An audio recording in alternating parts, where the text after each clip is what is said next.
بسم اللہ الرحمن الرحیم۔ شروع اللہ کے نام سے جو بڑا مہربان نہایت رحم والا ہے۔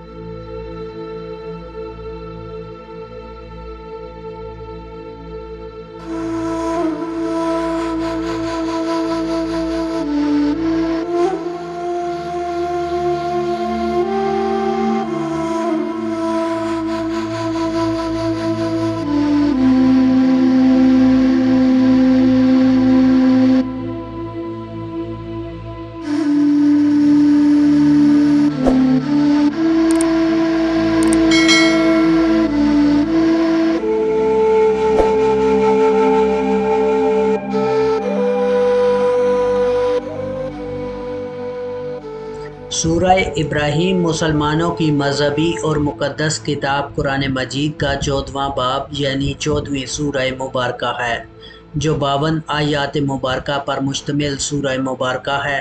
اس سورہ مبارکہ کا نام اللہ تعالیٰ کی طرف سے بھیجے گئے اللہ کے برگزیدہ نبی حضرت ابراہیم علیہ السلام کے نام پر رکھا گیا ہے، جو اسلام میں ایک قابل احترام انبیاء کے طور پر ایک خاص مقام رکھتے ہیں۔ سورہ ابراہیم ایمان، صبر اور اللہ کے وجود کی نشانیوں کے بارے میں قیمتی سبق اور سمجھ فراہم کرتی ہے۔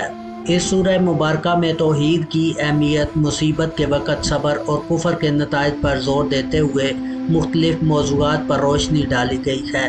یہ پچھلے انبیاء کرام اور ان کی زندگیوں پر بات کرتی ہے، جو ان انبیاء کرام کو درپیش جدوجہد اور ان کی طرف اللہ تعالیٰ کی طرف سے بھیجے گئے پیغام کو مسترد کرنے والوں کے حتمی نتائج پر توجہ دلاتی ہے۔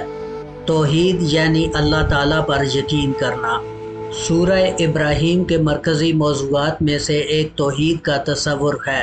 اس سورہ مبارکہ میں ایک اللہ کو پہچاننے اور اس کی عبادت کرنے کی اہمیت پر بہت زیادہ زور دیا گیا ہے، جس نے آسمانوں اور زمین کے ساتھ ساتھ پوری کائنات کی تخلیق کی ہے۔ یہ اس بات پر زور دیتی ہے کہ تمام قسم کی عبادت اور عقیدت کا رخ صرف اور صرف اللہ تعالیٰ کی طرف ہونا چاہیے، کیونکہ صرف اور صرف اللہ ہی عبادت کے لائق ہے اور اسی کی عبادت کی جانی چاہیے۔ صبر اور استقامت۔ یہ سورہ مبارکہ مختلف چیلنجوں کے مقابلے میں حضرت ابراہیم علیہ السلام کے صبر اور استقامت کو نمایاں کرتی ہے۔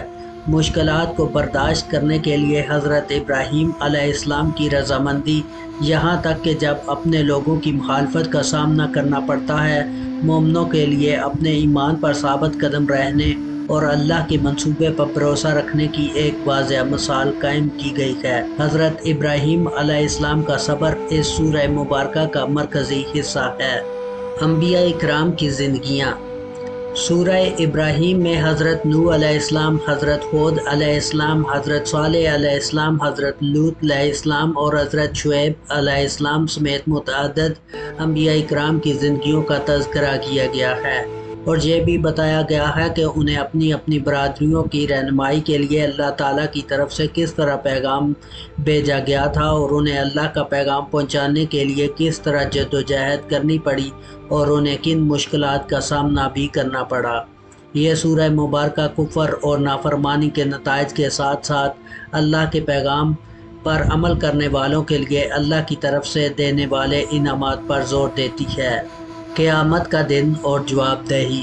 سورہ ابراہیم قیامت کے دن کے بارے میں واضح آگاہ کرتی ہے، جب تمام افراد کو زندہ کیا جائے گا اور ان کے اعمال کا حساب کتاب لیا جائے گا۔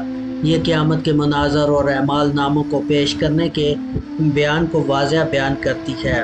یہ اللہ کے فیصلے کے مطابق انصاف اور حکمت عملی کو واضح کرتی ہے۔ اللہ تعالیٰ کے وجود کی نشانیاں۔ سورہ ابراہیم میں قدرتی دنیا میں موجود اللہ کے وجود اور قدرت کی نشانیوں کی طرف توجہ دلائی گئی ہے۔ یہ آسمانوں اور زمین کی تخلیق، موسموں کی تبدیلی، سورج اور چاند کا مقررہ وقت پر طلوع اور غروب ہونا اور اللہ کی موجودگی اور اللہ کی حاکمیت کے ثبوت کے طور پر دیگر مظاہر پر غور و فکر کی حوصلہ افزائی کرتی ہے۔ توحید اور عبادت۔ سورہ ابراہیم توحید کی اہمیت اور اللہ کی خصوصی عبادت کو واضح کرتی ہے، یہ اللہ کے ساتھ شرک کرنے کے خلاف خبردار کرتی ہے اور مخلصانہ طور پر صرف اور صرف اللہ تعالیٰ کی عبادت پر زور دیتی ہے۔ صبر اور اللہ پر بھروسہ۔ حضرت ابراہیم علیہ السلام کی آزمائشوں کی زندگی مومنوں کو مصیبت کے وقت صبر اور ایک اللہ پر اٹل بھروسہ کی اہمیت سکھاتی ہے۔ احتساب اور قیامت۔ قیامت کا تصور اس احتساب کی یاد دہانی کا کام کرتا ہے جس کا سامنا ہر فرد کو اس دنیا میں اپنے اعمال ناموں کے مطابق کرنا پڑے گا اور ان کے نامہ اعمال کو دیکھتے ہوئے جزا اور سزا کا فیصلہ کیا جائے گا اور جنت اور دوزخ کی حقیقت کو سامنے لایا جائے گا۔ سورہ ابراہیم کا مجموعی پیغام۔